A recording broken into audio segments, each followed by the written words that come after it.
Hey, have you ever heard of esophageal atresia and tracheoesophageal fistula? Hmm. They're these rare conditions that affect newborns. I've heard a bit, but can you explain what they are exactly? Sure. So, during fetal development, the trachea and esophagus start as one tube and then Right. separate into two. But in esophageal atresia, the esophagus doesn't form correctly and ends in two unconnected segments. So the baby can't swallow food into the stomach? Exactly. Food and saliva can't reach the stomach.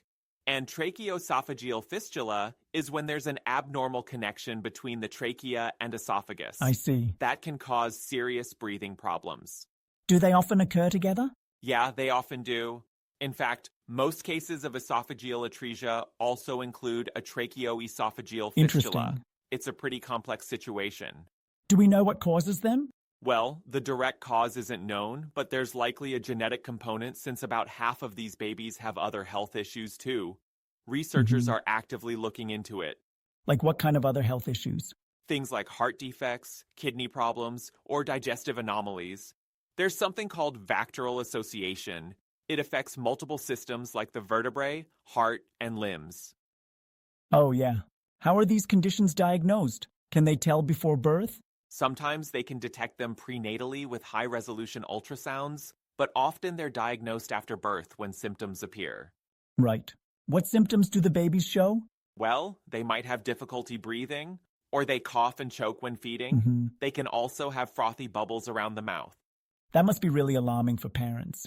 Absolutely. It's critical to diagnose and treat quickly. They use tests like bronchoscopy and x-rays to locate the problem. I see. So the treatment is surgery, right? Yes, surgery is necessary to repair the esophagus and close any fistulas. Right. The surgical approach depends on the type and severity. Are there complications after surgery? There can be. Babies might develop gastroesophageal reflux or esophageal strictures. Yeah. Tracheomalacia is also a concern. Wait, tracheomalacia? What's that again? It's when the trachea is, kind of floppy and can collapse, especially during coughing or crying. I didn't know that. It affects breathing and can cause a noisy cough. Is there long-term impact on the child's development? With proper care, most children can grow and thrive.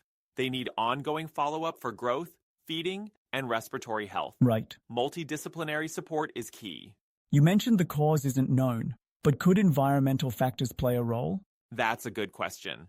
Current research points more toward genetics, but environmental factors aren't entirely ruled out. More studies are needed to understand it fully. It's amazing how medical teams can help these babies now. Definitely. Places like CHOP have specialized programs that bring together various specialists to provide comprehensive care. Early intervention makes a big difference.